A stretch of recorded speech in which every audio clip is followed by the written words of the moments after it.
Paper छूटना भी चाहिए थोड़ा बहुत, अच्छा लगता है, फिर उससे मोटिवेशन मिलता है। हाँ। क्या नहीं दिख रहा? क्या बात कर रहे हैं, सही में नहीं दिख रहा? यहाँ बैठोगे फिर उन चारों के बीच में? अरे रे रे रे, क्या हो रहा है ये? बर्फ गिर रहा है क्या? अरे सही में बर्फ गिर रहा है रे। चलो ठीक है, जान दो। आओ, देखने का काम ही नहीं है, सिर्फ समझने का काम है, ठीक है? आओ, चलो ध्यान देंगे, फोकस करेंगे। आ जाइए, कौन सा चैप्टर हम लोग देख रहे थे? चैप्टर नंबर 3 हम लोग देख रहे थे। नाम क्या है इसका? बोलिए जल्दी से, नाम क्या है? Risk assessment and internal control इसका नाम चल रहा है। वैसे मैं बता दूं, ये जो चैप्टर है, पहले ये 2 भागों में होता था पुराने सिलेबस में। 2 चैप्टर्स को मर्ज करके एक चैप्टर बना दिया गया है, ठीक है? बहुत बड़ा चैप्टर है। कम से कम 20 नंबर के लिए इंस्टीट्यूट्स को जरूर से पूछेंगी, क्योंकि बहुत सारे स्टैंडर्ड्स है इसके अंदर, बहुत सारे कॉन्सेप्ट्स है इसके अंदर, तो अच्छे से थोड़ा सा कमांड रखेगा इस चैप्टर के ऊपर।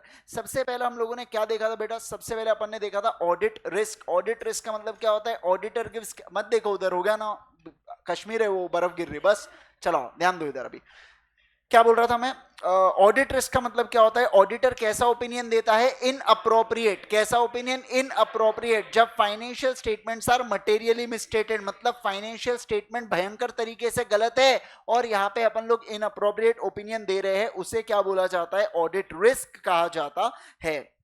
सेकेंड अपन ने देखा था risk of material misstatement. Risk of material misstatement क्या कहता है सर? ऑडिट होने से पहले, ऑडिट होने से पहले के रिस्क को बोला जाता है रिस्क ऑफ मटेरियल मिसस्टेटमेंट। इसके अंदर 2 प्रकार की चीजें होती है, इनहेरिटेंट रिस्क, कंट्रोल रिस्क। और यहाँ पे ऑडिट होने के बावजूद जो रिस्क रह जाए उसे बोला जाता है डिटेक्शन रिस्क। डिटेक्शन रिस्क में 2 प्रकार की risk, sampling risk, non sampling risk. याद है आपको? मुझे बताइए, ऐसी कौन सी रिस्क, ऐसी कौन सी रिस्क जो ऑर्गेनाइजेशन के नेचर के अंदर मौजूद है, उसे बोला जाता है इनहेरिटेंट रिस्क। ऐसी कौन सी रिस्क जो कंट्रोल लगाए लेकिन कंट्रोल वाहियात निकले, कंट्रोल। ऐसी कौन सी रिस्क जो ऑडिटर सैंपलिंग करता है ना, समझिए, तो सैंपलिंग के कारण नहीं होते, उसे बोला नॉन सैंपलिंग, और जो सैंपलिंग के कारण होते उसे सैंपलिंग रिस्क कहा जाता है। बराबर है क्या? सारे लोग बोलो ना। अच्छा, रिस्क 2 प्रकार के, 2 लेवल पे दिया जाता है। एक होता है जो परवेसिवली अफेक्ट करे, उसे बोला जाता है फाइनेंशियल स्टेटमेंट्स लेवल, और जो किसी account balance, class of transaction के ऊपर हिट करता है, उसे क्या बोला जाता है?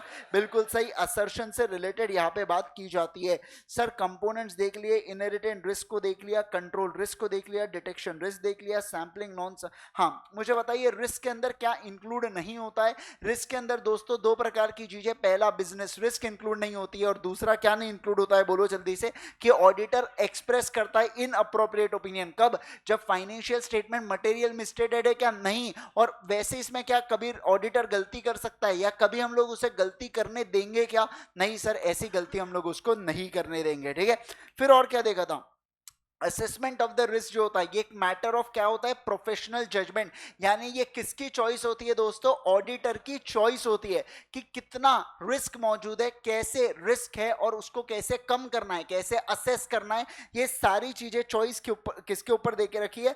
ऑडिटर के ऊपर देके रखी है। मुझे एक बात बताइए, क्या स्टैंडर्ड्स ऑन ऑडिटिंग अलग अलग रिस्क को देखता है, या एक साथ रिस्क ऑफ मटेरियल मिसस्टेटमेंट को देखता है? एक साथ रिस्क ऑफ मटेरियल मिसस्टेटमेंट को देखता है। फिर अब और क्या देखा, और क्या देखा? हाँ, identifying and assessing risk of material misstatement. ऐसे कौन सा था? ऐसे 315, 3 ऐसेस हो गए अपने। पहला ऐसे 200 हुआ, दूसरा ऐसे 300 हुआ, तीसरा ऐसे 315 हुआ। ऐसे 200 किसके बारे में बात करता है? Overall objective. ऐसे 300 किसके बारे में बात करता है? प्लानिंग। और ऐसे 315 आइडेंटिफाइंग एंड असेसिंग आरएमएम। बराबर है, आप लोगों ने पढ़ के आए, बहुत अच्छी बात है। आइए देखो, identifying and assessing RMM through understanding the entity and it's environment. मतलब क्या? कि यहां पे बोला जा रहा है एंटिटी को और उसके एनवायरनमेंट को देखो। अब एंटिटी के एनवायरनमेंट में इंटरनल कंट्रोल आता है या नहीं आता है? आता है। Internal control is a part of entity.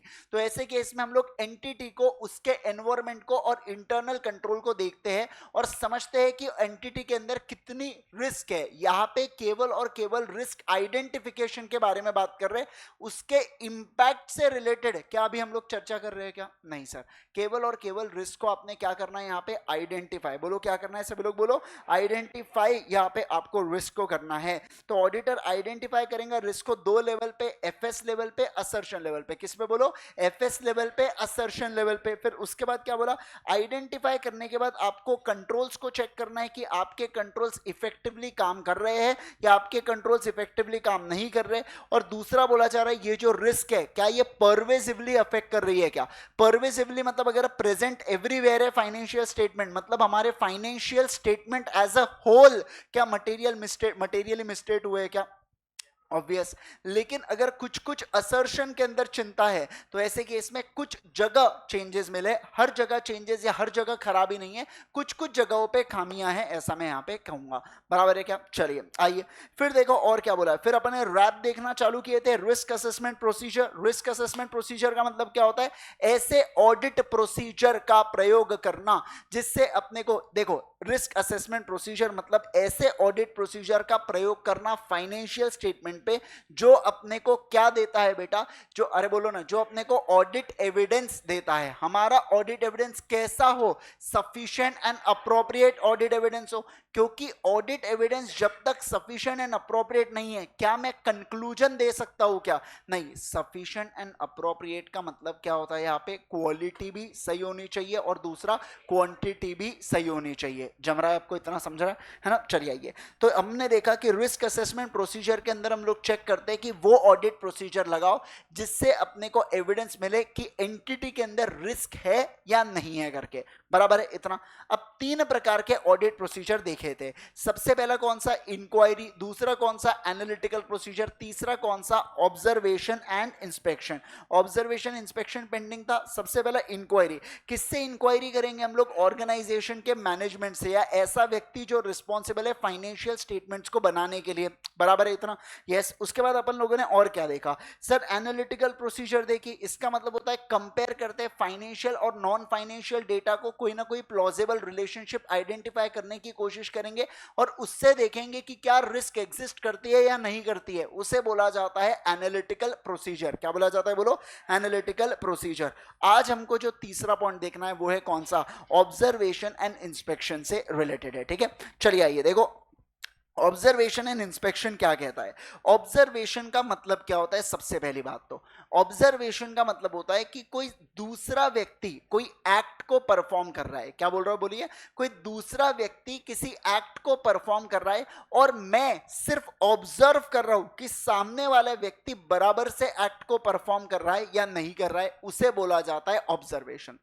जैसे एग्जाम्पल दूंगा मैं आप लोगों के साथ, समझिए बात को। जैसे देखो, अगर आप चेक किए होंगे तो यहाँ पे जब भी हम लोग रेलवे से ट्रैवल करते हैं या एयरपोर्ट से अपन जब जाते हैं तो सिक्योरिटी चेक इन में या रेलवे में भी जब आप लोग बैगेज डालते हो, वो होता है ना काउंटर वगैरह, तो वहां पे एक पुलिस वाला खड़ा होता है सामने चेक करने के लिए आप बैग रख रहे हो क्या, और एक व्यक्ति अंदर बैठा होता है कंप्यूटर के सामने जो स्क्रीन में देखते रहता है कुछ तो भी। अब मान लो अगर कोई हैजार्डियस मटेरियल या कोई गलत चीज निकलती है तो वो तुरंत आपको इन्फॉर्म करता है। वो ऑब्जर्व कर रहा है, सिर्फ उसका काम रिएक्ट। देखो बाहर जो व्यक्ति खड़ा है वो ये चेक कर रहा है कि सारे मटेरियल बराबर से लाइन बाय लाइन आप डाल रहे हो क्या, वो स्क्रीन को जाके चेक कर रहा है क्या, नहीं कर रहा है। और जो स्क्रीन वाला व्यक्ति है क्या वो सामने ध्यान देता है कि दूसरा व्यक्ति क्या कर रहा है, नहीं। मतलब देखो एक्ट को परफॉर्म किसने किया, आपने किया। आपके इस एक्ट को देखा किसने, पुलिस ऑफिसर ने देखा, बराबर। लेकिन अंदर जो पुलिस ऑफिसर बैठा है उसको पता नहीं है कि ये सामान किसका है, और जो बाहर वाला है उसको पता है ये सामान किसका है, लेकिन उसके अंदर क्या है ये उसको पता नहीं है। क्या बात को समझ रहे हैं। तो ऐसे केस के अंदर ये हुआ ऑब्जर्व करना कि कोई दूसरा व्यक्ति किसी प्रोसेस को परफॉर्म कर रहा है और मैं क्या कर रहा हूं, मैं सिर्फ उसको देख रहा हूं कि ये बराबर से प्रोसेस को काम कर रहा है या नहीं कर रहा है। अगर वो प्रोसेस में कुछ खामियां निकली या कुछ खराबी निकली तो क्या मैं ऐसा कह सकता हूं कि हां यहां पे है रिस्क का चांस, क्या मैं ऐसा बोल सकता हूं यहां पे रिस्क का चांस है करके, डेफिनेटली मैं यहां पे कह सकता हूं। एक और चीज बताता हूं, यूजुअली कोई भी आप किराना शॉप में या कहीं पे भी आप जाएंगे जहां पे है ना बेटा वे करके आपको पैसा चार्ज किया जाए, जैसे 1 किलो आपने चावल मांगे, 1 किलो आपने वीट मांगे, तो ऐसे केस में वो वे करते हैं और उसके बाद आपको देते हैं, है ना। वेट पहले किया जाता है फिर देते हैं। तो वो जो वेट मशीन जब भी होंगे ना, तो जो भी वो दुकानदार का ओनर होता है ना, जो भी वो दुकानदार होता है उसके सामने हमेशा वेट मशीन होंगे। क्यों, ताकि कोई और व्यक्ति व्यक्ति लेबर परफॉर्म करेगा उस एक्ट को, और दुकानदार की से केवल नजर होनी चाहिए बराबर से उतने का पैसा चार्ज हो रहा है या नहीं हो रहा है। क्या दुकानदार हर बार गिन गिन के आपको देने वाला है क्या? नहीं। वैसा ही ऑडिटर का काम है।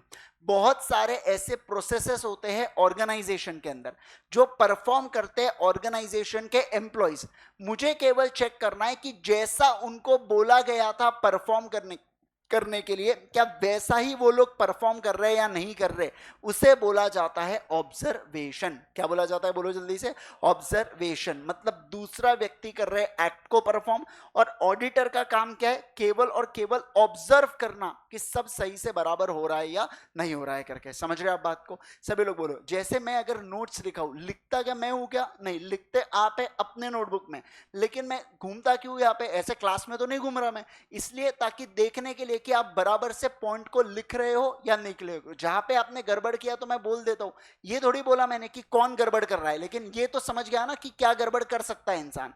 तो ऐसे केस के अंदर ये भी होता है ऑब्जर्वेशन। क्या होता है? बोलो जल्दी से। ऑब्जर्वेशन। आइए देखें दूसरा क्या होता है? इंस्पेक्शन। दूसरा क्या है? बोलो जल्दी से। इंस्पेक्शन। इंस्पेक्शन का मतलब क्या होता है? इंस्पेक्शन यूजुअली डॉक्यूमेंट्स का किया जाता है। किसका? सभी लोग बोलो। डॉक्यूमेंट्स का। मतलब कोई जैसे परचेज डॉक्यूमेंट हुआ तो मैं परचेज डॉक्यूमेंट को चेक करूंगा तो उसे इंस्पेक्शन बोला जाता है। सेल्स का इनवॉइस होता है तो सेल्स के इनवॉइस को अगर मैं चेक करूं तो उसका इंस्पेक्शन होता है। तो इंस्पेक्शन हमेशा किसका होने वाला है? डॉक्यूमेंट्स का। और डॉक्यूमेंट्स किसका पार्ट होते हैं? बुक्स ऑफ अकाउंट्स का। किसका? बोलो। बुक्स ऑफ अकाउंट्स का। तो बुक्स ऑफ अकाउंट्स का हमेशा इंस्पेक्शन होता है। अगर आपने एक चीज पढ़ी होंगी तो मेंबर्स लोग इंस्पेक्ट कर सकते हैं डॉक्यूमेंट्स को। याद है आपने चैप्टर नंबर 2 में पढ़ा होगा एमओए एओए के कंसेप्ट में कि मेंबर लोग जाके पूछताछ कर सकते हैं। वो डॉक्ट्रिन नहीं है क्या, कंस्ट्रक्टिव नोटिस वगैरह, तो उसके अंदर है ना कि मेंबर लोग इंस्पेक्ट कर सकते हैं डॉक्यूमेंट। उसी प्रकार से एक ऑडिटर भी क्या कर सकता है? डॉक्यूमेंट को इंस्पेक्ट कर सकता है। चाहे परचेस इनवॉइस हो, चाहे रेजोल्यूशन हो, चाहे एमओए हो, एओए हो, मैं सारे डॉक्यूमेंट्स को कर सकता हूं। क्या? बोलिए ना। इंस्पेक्ट। ठीक है, आइए देखो, आओ रीड करेंगे इसको। Observation and inspection may support inquiries of management and others and may also provide information about entity and environment.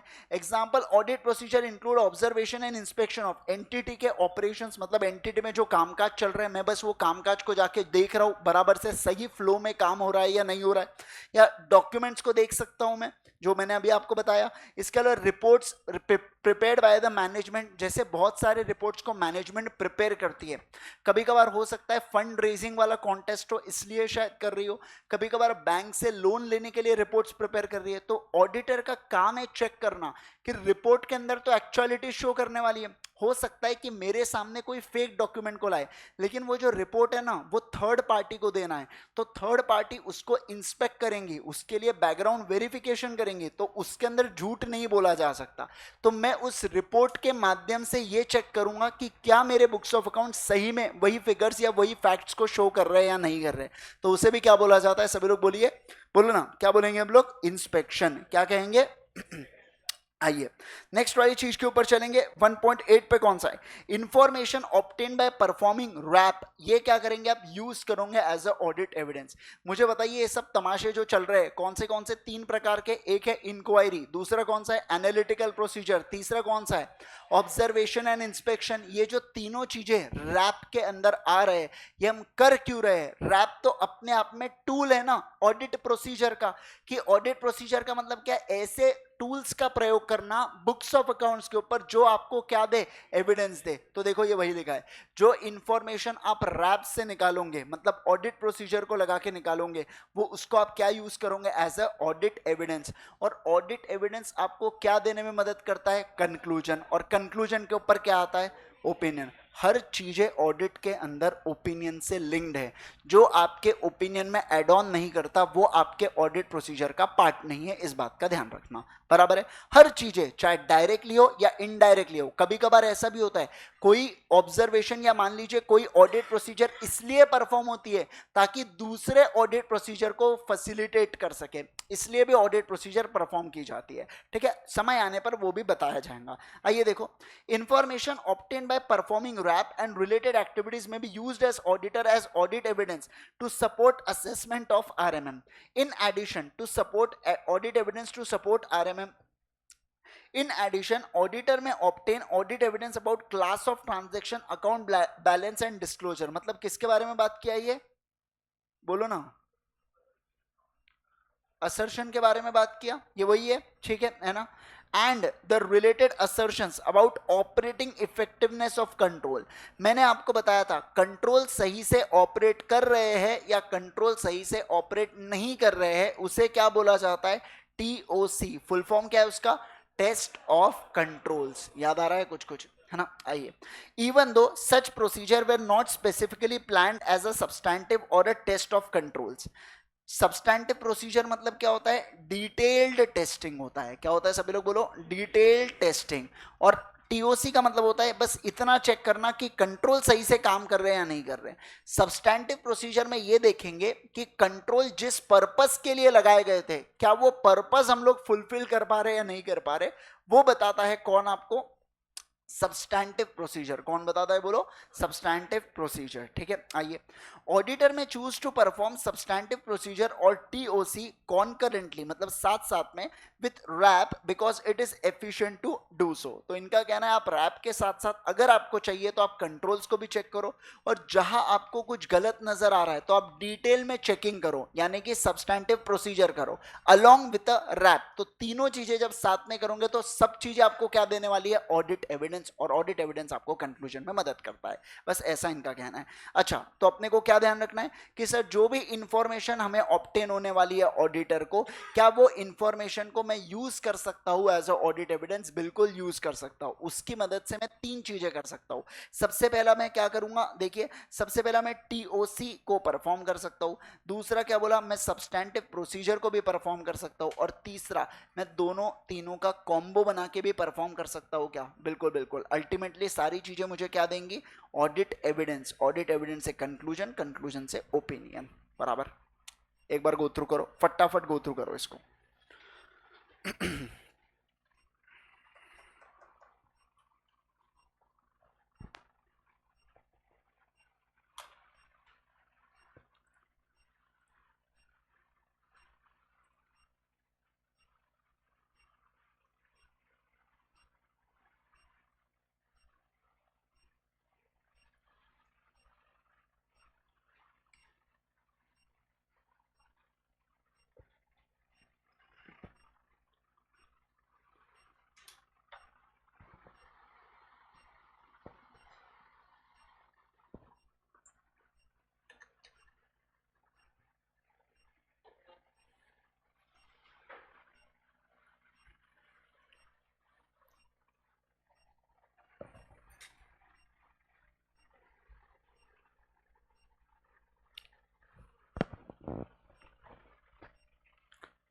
चलो आओ ध्यान दो. नए कंसेप्ट के ऊपर चलेंगे. इस चैप्टर का सेकंड कंसेप्ट यहां पे आने जा रहा है, और वो कौन सा है बेटा? मटेरियलिटी. बोलो कौन सा है? मटेरियलिटी. कई जगह हम लोगों ने नाम सुना है मटेरियल मिसस्टेटमेंट करके, ऐसा नाम सुनते हुए हम लोग आ रहे. तो उसमें के अंदर मटेरियल जो शब्द है आखिर उसका क्या मतलब होता है, आइए उसको समझते हैं. ठीक है. ऐसे सबसे पहले तो ऐसे का नाम आप लोग कॉपी कर लेंगे अपने इसमें. देखो क्या नाम है? Materiality in planning and performing audit. Materiality in planning and performing audit.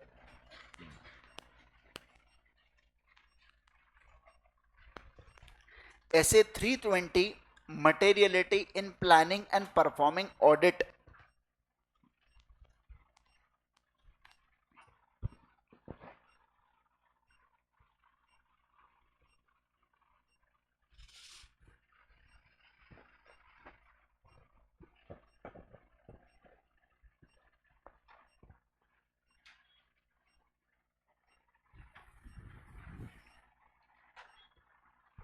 ठीक है.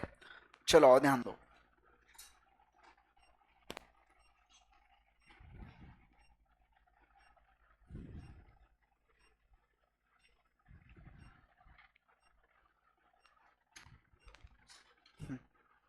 सुनो. ध्यान देना, फोकस करना. ठीक है. एग्जाम्पल है, वही एग्जाम्पल रिपीट करूंगा अभी.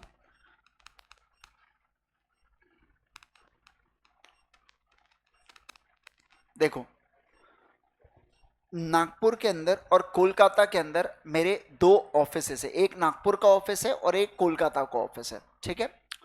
नागपुर के अंदर जो नेट प्रॉफिट था वो था मेरा 10 लाख रुपए का। कोलकाता के अंदर जो मेरा नेट प्रॉफिट था वो था कितने का, -2 लाख रुपीज का। किसका था बोलो, -2 लाख रुपीज का। सवाल ये बनता है यहाँ पे कि क्या मैंने, मतलब जो मेरा ग्रॉस आया, मतलब पूरा धंधा जब मैं देख रहा हूं तो धंधे के अंदर मुझे प्रॉफिट कितना दिख रहा है, 8 लाख रुपए का मुझे प्रॉफिट दिख रहा है। और जब मैं देखो 8 लाख का प्रॉफिट है तो मैं कहूंगा बढ़िया है, धंधा चलने दो। लेकिन जैसे ही मैं डिटेल मांगता हूं तो पता चलता है नागपुर ने मुझे 10 लाख रुपए कमा के दिया और कोलकाता मेरे 2 लाख रुपए खा गया। तो ऐसे केस में मैं कहूंगा एक काम करो, कोलकाता को बंद करो। क्यों बंद करो, क्योंकि मुझे प्रॉफिट कितने का होगा, फिर 10 लाख रुपए का होगा। फिर मुझे क्या पता चलता है, फिर मुझे एक इंफॉर्मेशन पता चलती है, क्या, कि क्योंकि इस बार कोलकाता के अंदर भूकंप आई थी, बारिश आई थी, बाढ़ आई थी, जो लाना हिला दो, वहां पे 12 लाख रुपए का प्रॉफिट था। लेकिन उसके कारण ये जो भूकंप बारिश जो भी आई, वहां पे 14 लाख रुपए का क्या हुआ, नुकसान हुआ। समझ रहे आप बात को?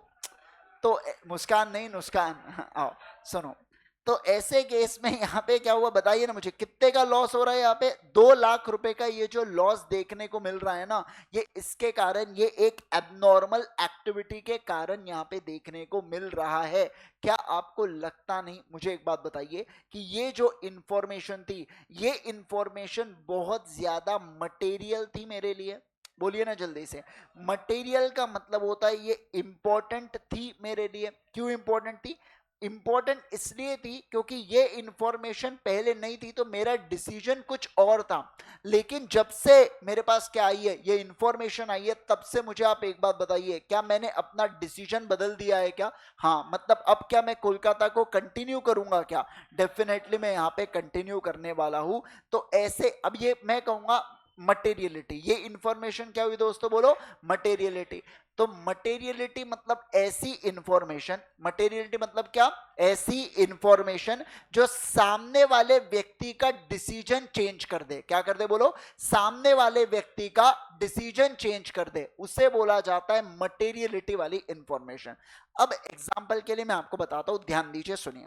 ऑडिटर ऑडिट कर रहा था, ठीक है सर, बहुत अच्छी बात है।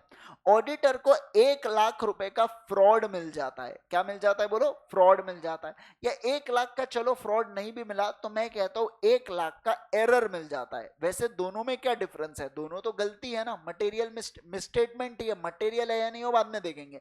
लेकिन फ्रॉड होता है इंटेंशनल और एरर होता है अनइंटेंशनल, ये पढ़ा है आप लोगों ने, ठीक है। देखो अब 1 लाख रुपए का मुझे क्या मिला, एरर मिला। ऑडिटर बहुत खुश हुआ, ऑडिटर को क्या लगा, अच्छा है, अब मैं बताऊंगा यहाँ पे मैनेजमेंट, तो मैनेजमेंट बहुत खुश होगा, शाबाशी देगा। लेकिन क्या मैनेजमेंट देने वाला है शाबाशी? अब वो डिपेंड करता है, किस चीज के ऊपर डिपेंड करता है। अगर ये 1 लाख का फ्रॉड मैं कोई ऐसी कंपनी में बताऊं जिसका टर्नओवर है मान लीजिए 10 लाख रुपए का या 20 लाख रुपए का, तो वो मुझे जरूर से शाबाशी देने वाला है, बराबर ना। लेकिन मुझे आप एक बात बताइए, अगर मैं यहाँ पे रिलायंस जैसे कंपनी में बोलूं क्या कि 1 लाख रुपए का फ्रॉड मिला, वो मुझे शाबाशी जरूर देगा, लेकिन वो वेलकम मूवी वाला पीठ थपथपाएगा। समझ रहे आप बात को, है ना? तो याद है ना आपको, वेलकम मूवी देखे ना? नहीं देखे आप लोगों ने? कुछ नहीं देखो, आप सिर्फ पढ़ाई करो, है ना, वो भी मत करो ढंग से। आओ, क्या किसी को दिखाना है क्या? अच्छा यहाँ देखना है क्या? अच्छा ठीक है, ठीक है, ठीक है। नहीं वो आईपैड पे कनेक्ट नहीं होता है ना, क्या कर सकते। नहीं नहीं इतना नहीं, किसी दिन करेंगे, वो मूवी भी देखेंगे, ठीक है। आओ अब इस पे आया अपन, आओ चलो आओ, welcome to the center. आइए सुनो, अगर मैं बात करूं यहाँ पे तो ये क्या हुआ बेटा, अब रिलायंस के पॉइंट ऑफ व्यू से तो बोलेंगे बहुत ही चिंदी अमाउंट है करके, मेरे लिए क्या है 1 लाख रुपए, कुछ भी नहीं है। जिसका आप सोचो ना, जिसके फिक्स्ड असेट ऐसे 27-28 हजार करोड़ के है, उसके लिए क्या मायने रह गया 1 लाख रुपए, कुछ भी नहीं है। लेकिन दूसरी कंपनी जहां पे 10 लाख 20 लाख रुपए में खेल रहे हैं ये लोग सेल्स में, क्या उसके लिए 1 लाख भी बहुत मायने करेगा क्या? डेफिनेटली करेगा। तो मैं कहूंगा 1 लाख रुपए मटेरियल कहां पे, कंपनी ए में। मैं कहूंगा कि 1 लाख रुपए मटेरियल है। क्या रिलायंस में 1 लाख रुपए मटेरियल है क्या? नहीं है। क्या मैं ऐसा कह सकता हूं materiality is a subjective term? बोल सकता हूं क्या मैं? ये डिपेंड करता है कंपनी से कंपनी पे ऊपर और ट्रांजैक्शन से ट्रांजैक्शन के ऊपर।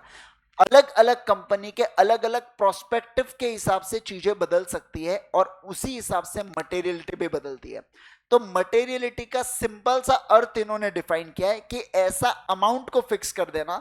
मटेरियलिटी मतलब ऐसा अमाउंट, अगर वो अमाउंट के ऊपर कोई भी चीजें गलत जाती है तो मेरा डिसीजन बदल सकता है। क्या बदल सकता है बोलो? मेरा डिसीजन बदल सकता है, उसे कहा जाता है मटेरियलिटी।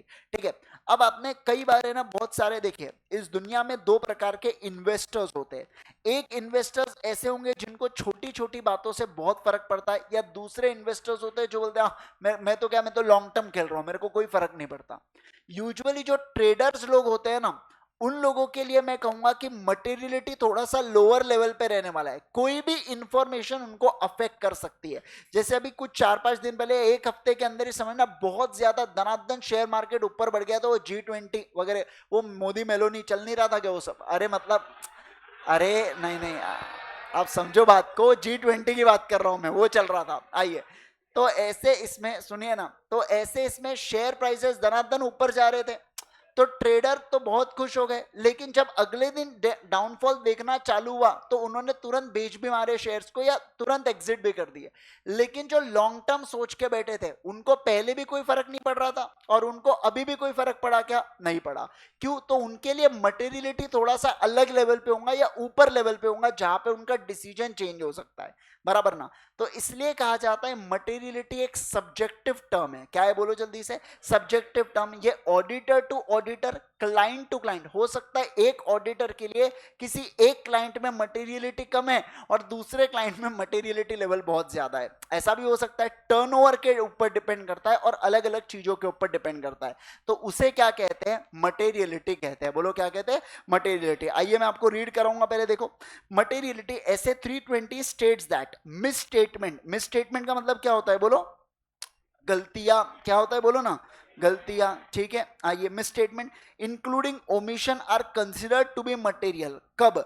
इफ दे इंडिविजुअली, क्या बोला है यहाँ पे? एक तो इंडिविजुअली यानी एक फ्रॉड या बहुत सारे फ्रॉडा मिलके क्या कर, बताइए ना, could reasonably expect the influence of economic decision of user taken on the basis of financial statement. मतलब इनका कहना है कि फाइनेंशियल स्टेटमेंट्स के अंदर अगर एक इंडिविजुअल गलती या बहुत सारी गलती मिलके इस अमाउंट के ऊपर चले जाए कि जो यूजर है ना फाइनेंशियल स्टेटमेंट्स के, वो अपना इकोनॉमिक डिसीजन बदल डाले। क्या कर डाले बोलो? इकोनॉमिक डिसीजन बदल डाले, उसे कहा जाता है क्या? मिस स्टेटमेंट, या उसे कहा जाता है मटेरियलिटी। क्या बोला जाता है बोलो? मटेरियलिटी। समझे सारे लोग? आप सभी लोग जानते हो कि ऑडिटर है ना अलग अलग प्रकार के ओपिनियन दे सकता है।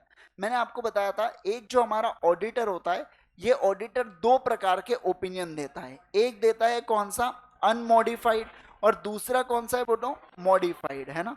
मॉडिफाइड के अंदर भी अलग अलग ओपिनियन यहाँ पे होते हैं। जैसे क्वालिफाइड होता है, एडवर्स होता है, समझ रहे आप बात को, और डिस्क्लेमर ऑफ ओपिनियन होता है। क्या होता है बोलो? Qualified, adverse, disclaimer. देखो समझ लो बात को। अनमॉडिफाइड ओपिनियन का मतलब होता है सब कुछ बढ़िया है, मतलब मोटा मोटी तौर पर सब कुछ बढ़िया है, मिसस्टेटमेंट है पर मटेरियल नहीं है। क्या बोला मैंने? मिसस्टेटमेंट है पर मटेरियल नहीं है। मॉडिफाइड ओपिनियन के अंदर मिसस्टेटमेंट है और मटेरियल भी है। ठीक है, अब देखो क्वालिफाइड में इसका क्या कहना है। सर क्वालिफाइड का इतना क्वालिफाइड क्या कहता है, समझ लो बात को। क्वालिफाइड का कहना है सब कुछ ऑर्गेनाइजेशन में अच्छा है इन चीजों को छोड़कर, वो कहता है क्वालिफाइड। एडवर्स वाला क्या कहता है? एडवर्स वाला कहता है ऑर्गेनाइजेशन में खराबियां है इन चीजों के कारण, और डिस्क्लेमर कहता है ऑर्गेनाइजेशन ही वाहियात है। समझ रहे आप बात को? सुनो बात को, देखो पहला ओपिनियन हुआ सब कुछ बढ़िया, उसे क्या बोला जाता है? अनमॉडिफाइड। दूसरा क्या हुआ? ऑर्गेनाइजेशन में खराबी है। ठीक है, अब उसमें भी पहला वाला कहता है ऑर्गेनाइजेशन में सब कुछ अच्छा है इन कुछ चीजों को छोड़कर, ये होता है क्वालिफाइड। ऑर्गेनाइजेशन में खराबियां है इन चीजों के कारण, वो होता है एडवर्स, और पूरी ऑर्गेनाइजेशन ही वाहियात है, वो होता है डिस्क्लेमर ऑफ ओपिनियन। इस दुनिया में सबसे खराब अगर कोई ओपिनियन है तो वो है बेटा डिस्क्लेमर ऑफ ओपिनियन। मतलब जहां पे क्या है, समझना बात को, कुछ मतलब लिटरली मतलब वो डिस्क्लेमर ऑफ ओपिनियन मिला है, मतलब ऑर्गेनाइजेशन की पोजीशन बहुत ही ज्यादा खराब है, ऐसा बोला जाता है। वैसे तो कोई भी मॉडिफाइड आ जाए तो ऑर्गेनाइजेशन की पोजीशन खराब ही मानी जाती है, लेकिन फिर भी डिस्क्लेमर मतलब गए काम से, है ना, ऐसा वाला चीज। चलो आओ, तो पहला फिर से लाइन रिपीट करेंगे ऐसे 320 वाला, देखो states that misstatements including omissions are considered to be material if they individually या aggregate could reasonably be expect to influence the economic decision of users taken on the basis of financial statement. तो financial statement में ऐसी गलतियां जो सामने वाले व्यक्ति के इकोनॉमिक डिसीजन को बदल डाले उसे बोला जाता है मटेरियलिटी। क्या बोला जाता है, बोलो मटेरियलिटी। आइए देखिए सेकंड चीज के ऊपर, the object of independent, wow ये तो बहुत वही वाली लाइन घिसी पिटी, the objective of independent auditor is to obtain क्या, reasonable assurance whether financial statement as a whole are free from material misstatement whether due to fraud और error, thereby enabling auditor to express an opinion whether financial statement prepared in all material aspect in accordance with applicable, किसके अनुसार बनते बोलो, applicable FRF। FRF का example क्या है, schedule 3 of companies act FRF का example है। क्या आपको ये सारे टर्मिनोलॉजीज अब माइंड में बैठ चुकी है? FRF बोलूं तो समझ में आ रहा है, मटेरियलिटी अब समझ में आएगा आपको, पक्का है। इंडिपेंडेंट ऑडिटर भी समझता है कि आपको, हाँ इंडिपेंडेंस को खतरा देते, थ्रेट्स टू इंडिपेंडेंस याद है, 10 लाख में से 9 लाख की सैलरी रह रहा है तो इंटरेस्ट का थ्रेट आता है, ऐसे अलग अलग थ्रेट्स रहते हैं, वो आखिरी चैप्टर में शिफ्ट कर दिए इन्होंने। अब देखो herein lies the significance of materiality. Auditor has to obtain, बताइए ऑडिटर को कैसा अश्योरेंस चाहिए बेटा, रीजनेबल। कैसा अश्योरेंस चाहिए, रीजनेबल। क्या ऑडिटर कभी गारंटी दे सकता है क्या किसी चीज की? नहीं। गारंटी क्यों नहीं दे सकता? क्योंकि ऑडिट रिस्क तो रहना ही रहना है। ऑडिट रिस्क में भी कौन से रिस्क से ऑडिटर को फर्क पड़ता है, detection risk. Come on everyone, detection risk से उसको फर्क पड़ता है ना। देखो ऑडिट रिस्क में दो पार्ट है, एक है आरएमएम और दूसरा है डिटेक्शन रिस्क। आरएमएम में और दो पार्ट है, कौन से बोलो, आईआर और सीआर, और यहां पे डिटेक्शन रिस्क में sampling risk, non sampling risk, बराबर। लेकिन ऑडिटर का इंफ्लुएंस किसके ऊपर है, केवल डिटेक्शन रिस्क पे। तो ऑडिटर जो रीजनेबल कंक्लूजन फॉर्म करेगा किससे फॉर्म करेगा, डिटेक्शन वाले इससे, और किसी से तो हो ही नहीं सकता, क्योंकि जिस पे एंटिटी का कंट्रोल है उसको मैं क्या कर लूंगा, मतलब उसको ऑडिटर क्या कर लेगा ना, ऐसी वाली बात है, ठीक है। चलिए आइए, तो इनका कहना है रीजनेबल अश्योरेंस ऑब्टेन करेंगे किससे, बताइए ना, that financial statement as a whole are free from, कैसे मिसस्टेटमेंट, मटेरियल। देखो छोटी मोटी गलतियां तो रहने ही वाली है ऑर्गेनाइजेशन के अंदर, ऑडिटर को फर्क किससे पड़ता है, मटेरियल मिस्टेक। मुझे बताइए क्या मैं कह सकता हूं अनमॉडिफाइड से मॉडिफाइड ओपिनियन जब चेंज होगा तो उन्हीं गलतियों के कारण होगा जो मटेरियल है करके, बराबर है। जब मटेरियल थोड़ी सी लिमिट में है तो मैं कह दूंगा आपके साथ, आप कौन सा ओपिनियन दोगे, क्वालिफाइड। जब मटेरियल हद से ज्यादा है तो एडवर्स, और जब मटेरियल तो इतना तूफान है कि सिर्फ मटेरियल ही गलत है और कुछ है ही नहीं उसके अंदर, मतलब वो क्या होगा, डिस्क्लेमर है। समझ रहे, कम ऑन जल्दी से, है ना। वैसे उसके और पैरामीटर्स है कि मटेरियलिटी है क्या, परवेसिवनेस है क्या, ऐसे अलग अलग पैरामीटर्स है जो अपन अगले चैप्टर में लेंगे। अगला जो चैप्टर है अपना ऑडिट रिपोर्ट का चैप्टर रहने वाला है, ठीक है। चलो आओ अभी ध्यान दो। As a result, audit strives to identify significant risk of material misstatement and audit procedures are geared towards it. हमारे सारे ऑडिट प्रोसीजर, जितने भी ऑडिट प्रोसीजर हम लोग लगा रहे हैं ऑडिट एविडेंस को गैदर करने के लिए, हम केवल एक ही जगह फोकस करना चाहते हैं कि जो भी अपने को ऑडिट एविडेंस मिले वो ये कंक्लूजन दे कि फाइनेंशियल स्टेटमेंट में मटेरियल मिसस्टेटमेंट नहीं होना चाहिए। क्योंकि अब अपने को समझ चुका है, अगर ओपिनियन, देखो जो लास्ट स्टेज थी ओपिनियन, वो बदल सकता है किससे, मटेरियलिटी से। तो ऑब्वियस ही बात है जो ऑडिट एविडेंस होगा वो क्या बताएगा, वो गलतियों को बताएगा कि ये मटेरियलिटी से कम है या ज्यादा है। ज्यादा है तो आपका ओपिनियन बदलेगा, कम है तो भी आपका ओपिनियन बदलने वाला है। कम है तो अनमॉडिफाइड ओपिनियन, ज्यादा है तो अपन लोग बोलेंगे मॉडिफाइड ओपिनियन, बराबर है। इतना समझ रहे? एक और बार बताऊं मैं अभी जो बोला आपको, सुनना चाहोगे? देखो मैं क्या कह रहा हूं, ध्यान दो, सुनो। देखिए अपन लोग क्या कह रहे हैं कि बुक्स ऑफ अकाउंट्स है, ठीक है। बुक्स ऑफ अकाउंट्स पे आप क्या लगा रहे हो, ऑडिट प्रोसीजर। ऑडिट प्रोसीजर लगाने के बाद आपको मिल रहा है ऑडिट एविडेंस। ऑडिट एविडेंस से कंक्लूजन है और कंक्लूजन से आपका ओपिनियन है, ठीक है। अब ओपिनियन अलग अलग प्रकार के, एक है अनमॉडिफाइड और दूसरा है मॉडिफाइड। अनमॉडिफाइड का मतलब क्या होता है, मुझे मटेरियल मिसस्टेटमेंट नहीं मिले करके, बराबर है, यही है मतलब। मैं बोल सकता हूं क्या, अनमॉडिफाइड से, मान लो ये अनमॉडिफाइड है और यहां पे मॉडिफाइड है, तो अनमॉडिफाइड से मॉडिफाइड की तरफ कब जाऊंगा, जब मटेरियल मिसस्टेटमेंट मिल रहे हैं। अगर मटेरियल मिसस्टेटमेंट मिले तो मॉडिफाई, नहीं मिले तो अनमॉडिफाई, बराबर है इतना। अब देखो, अब इनका कहना है कि ये जो ओपिनियन, मतलब ओपिनियन तो अनमॉडिफाइड या मॉडिफाइड के रिगार्डिंग बनाना है, तो अल्टीमेटली मैं ऐसा कह सकता हूं क्या, बताइए क्या मैं ऐसा कह सकता हूं क्या कि मेरे जितने भी ऑडिट एविडेंस हैं ये जो कंक्लूजन बनाने में मदद कर रहे हैं ये ढूंढ रहे हैं कि ऑर्गेनाइजेशन में मटेरियल या ऑर्गेनाइजेशन में मटेरियल मिसस्टेटमेंट है या नहीं है। मतलब सारे के सारे, अच्छा ऑडिट एविडेंस किससे आते हैं? ऑडिट प्रोसीजर लगाने से। तो इनडायरेक्टली क्या हुआ, ऑडिट प्रोसीजर इसलिए लगाए जा रहे हैं कि ऑर्गेनाइजेशन में चेक करने कि मटेरियल मिसस्टेटमेंट है या नहीं है। अगर है तो आप मॉडिफाई कर देना, नहीं है तो आपको क्या देना है? अनमॉडिफाइड ओपिनियन देना है। समझे? एक बार गो थ्रू करो इसको फिर से, नहीं समझे तो एक और बार समझेंगे, कोई बात नहीं है उसमें।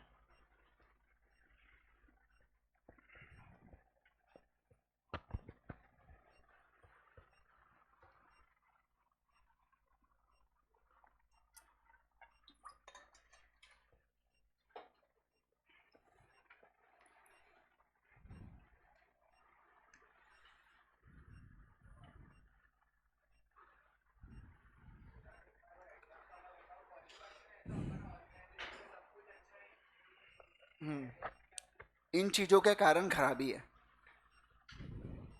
चलो और देखो क्या, materiality is not always a matter of relative size. आप ऐसा नहीं बोल सकते 5 लाख रुपए मटेरियल है, 5 लाख के ऊपर गया तो मटेरियल, 5 लाख के नीचे है तो नॉन मटेरियल। जैसे कि रिलायंस के लिए 5 लाख मैटर ना करे लेकिन दूसरे कंपनी के लिए 5 लाख डेफिनेटली मैटर करे। तो ऐसे इसमें बोला जा रहा है कि इसलिए क्या बोला गया है? Relative, it's not always a relative size. For example a small amount lost by the fraudulent practices by of certain employees can indicate a serious flaw in enterprises internal control system requiring immediate action to avoid greater loss in future।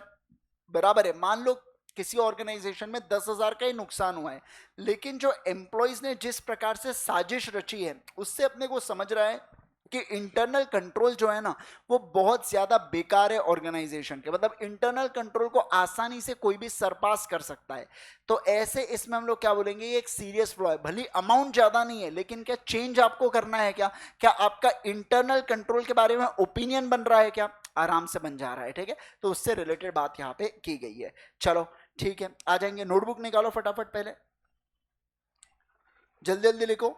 Observation and inspection, observation and inspection.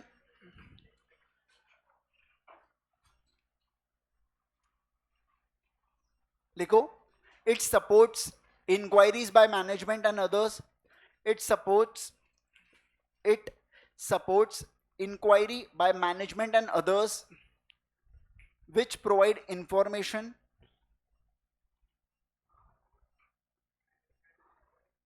it supports inquiries of management and others and provide information about entity and its environment। about बोलते नहीं आप लोग, about entity and its environment।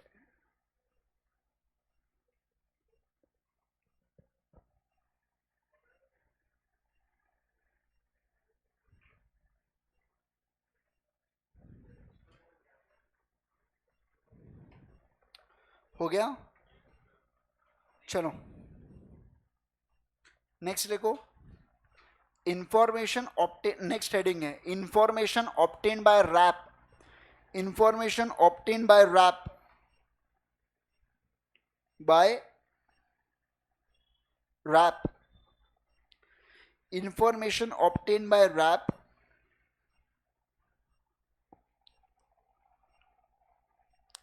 can be used as audit evidence, can be used as audit evidence, can be used as audit evidence।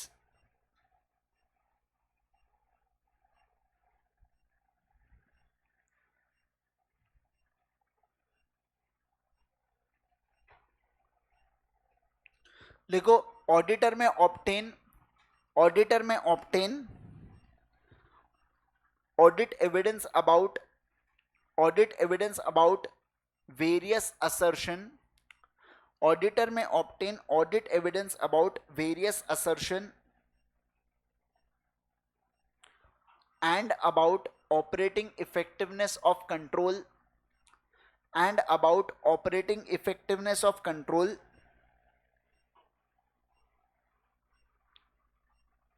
even if they were not a part of even if they were not a part of substantive procedure or TOC, substantive procedure or TOC,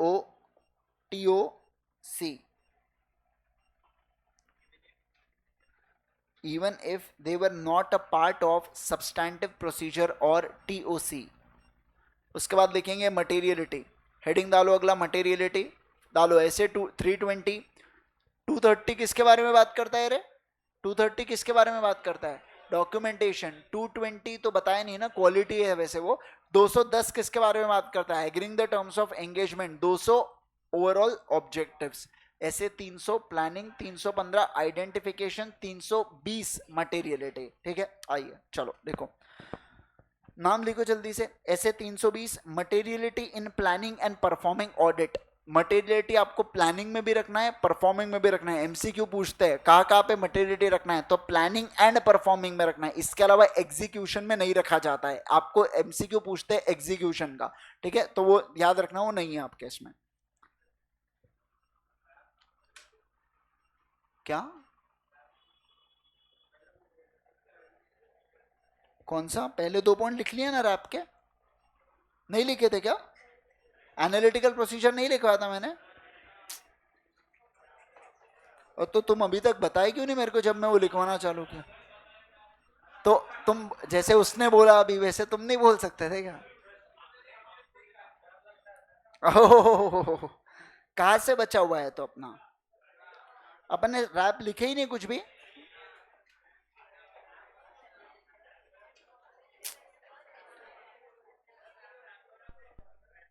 अच्छा एक काम करो, सुनो ना, सुन रहे क्या तुम?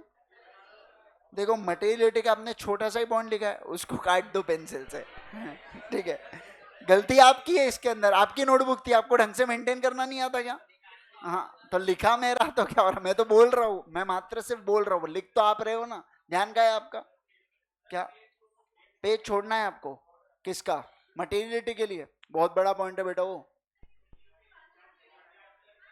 देखो मटेरियलिटी के अंदर देखो ना बेटा, ये बहुत, ये समझो मेरा क्या कहना है, 3-4 लाइन वेस्ट हुई चलेगा, समझो, ऐसी चिंदीगिरी मत करो, काटो जल्दी से, है ना? पेंसिल से काटना, ज्यादा गुस्सा मत निकालना उसको, ऐसे कैसे काटने लगा है बोले।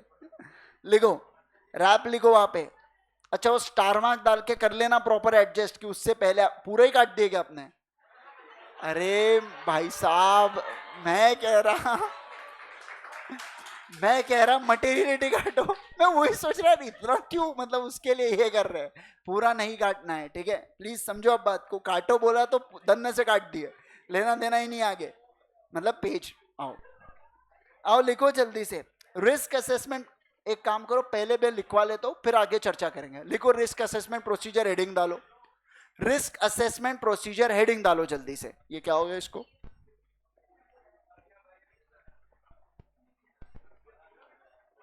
रिस्क असेसमेंट प्रोसीजर डाले क्या आपने हेडिंग?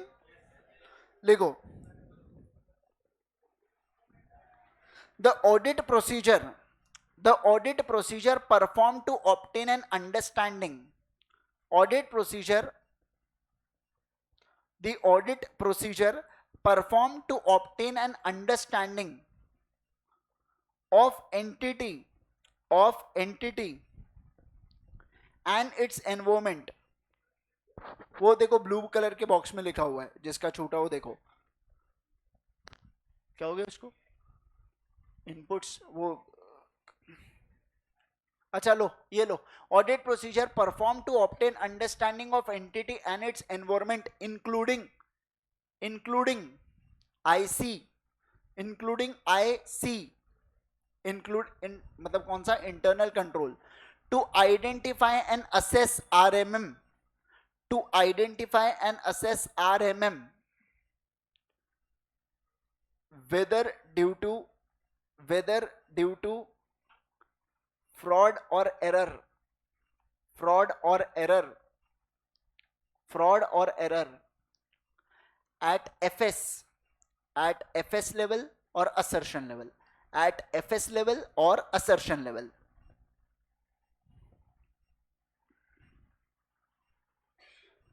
FS लेवल और असर्शन लेवल हो गया ना इतना.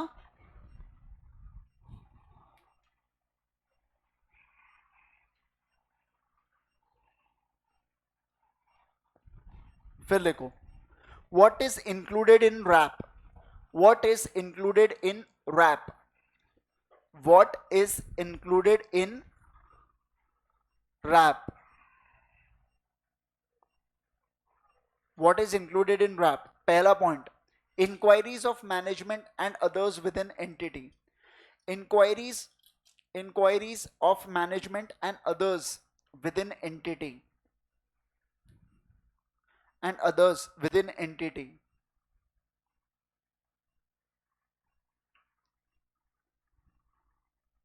फिर लिखो, auditor can obtain information from, auditor can obtain information from management and others, management and others within the entity, within the entity, who are responsible for, who are responsible for,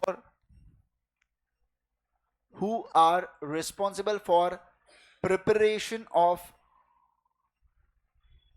financial reporting, preparation for financial reporting, preparation for financial reporting, full stop. However, however, auditor may also,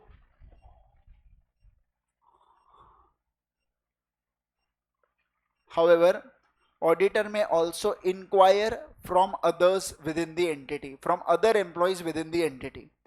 Auditor may also inquire from other employees within the entity, from other employees within the entity. Secondly, go analytical procedure. Analytical procedure.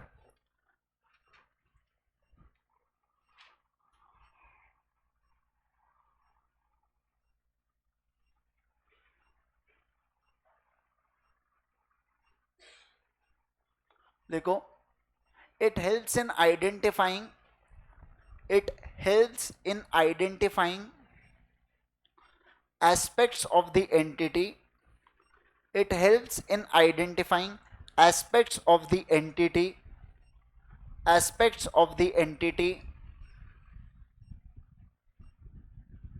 aspects of the entity of which auditor, of which auditor was unaware, of which auditor was unaware, was unaware, and may assist, and may assist in assessing RMM, may assist in assessing RMM in order to provide,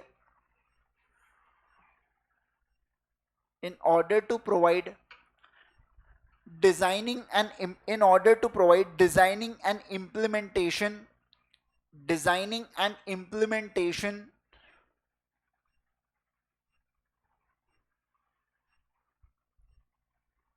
responses, responses to assess risk, responses to assess risk. Next line, it may include, it may include both financial and non-financial data, both financial and non-financial, financial and non-financial data. तीसरा point, it may help in identifying, it may help in identifying unusual transaction or events, unusual transaction or events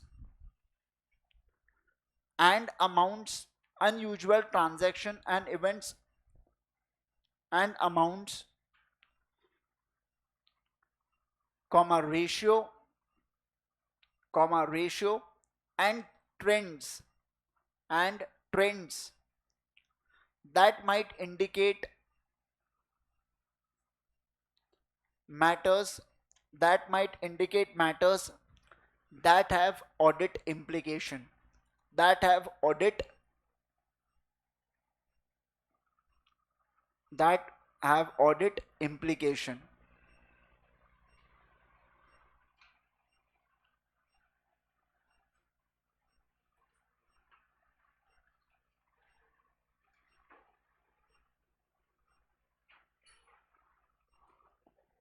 ठीक है, फिर C point से तो आपने पूरा लिखा ही है ना? ये वाला आपका हुआ है ना, तो स्टार मार्क देके लिख देना कि पीटीओ या जो भी है प्रीवियस टर्न जो भी लिख दो वहां पे, ठीक है? प्रीवियस पेज वगैरह डाल के रख दो वहां पे, और उसके बाद आप लिखेंगे मटेरियलिटी वाला पॉइंट।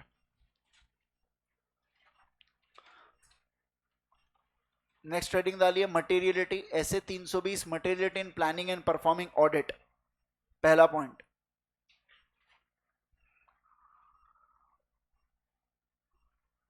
बोल दूं पहला पॉइंट? अरे लिख लेते ना आपने पहले। ठीक है, काटे भी तो।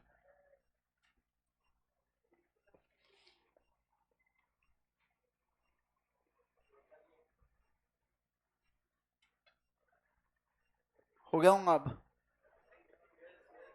चलो लिखो, पहला पॉइंट लिखो फिर। states that it states that misstatement misstatement it states that misstatement including omission are considered to be material, are considered to be material if they individually or aggregate, if they individually or aggregate could reasonably be be expected to influence, हाँ could, क्या बोले? if they individually or in aggregate could reasonably be expected to influence the economic decision of users of financial statements, हो गया इतना? Second point लिखो, objective of auditor is to obtain RA, objective of auditor is to obtain RA यानी कि reasonable assurance dash FS dash FFMM, तो मतलब क्या? obtain reasonable assurance that financial statements are free from material misstatement। Chapter 1 में अपन ने देखा था ये चीज, है ना? चलो, फ्री फ्रॉम मटेरियल मिसस्टेटमेंट हुआ? किसी को कोई confusion?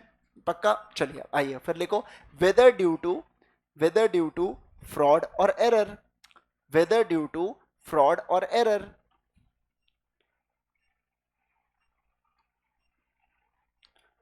which enables auditor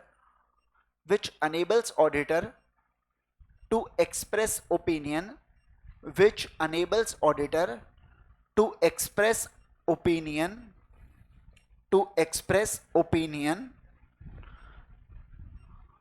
on FS that they are prepared in all material aspect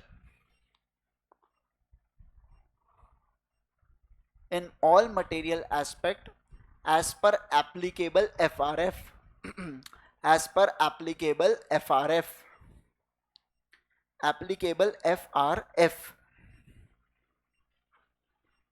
done है?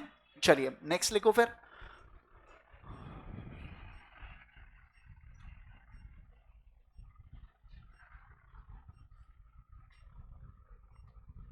Second point materiality, third point है, जो भी नेक्स्ट पॉइंट है वो डालो। materiality is not always materiality is not always matter of relative size, not always matter of relative size। ठीक है, हो गया ना आपका इतना। चलिए आओ अब नेक्स्ट वाले कॉन्सेप्ट के ऊपर चलते आ जाएंगे। चलिए एक बार गो थ्रू करना है आपको, मटेरियलिटी रीड करो जो अपन ने लिखा है उसको फटाफट रीड करो।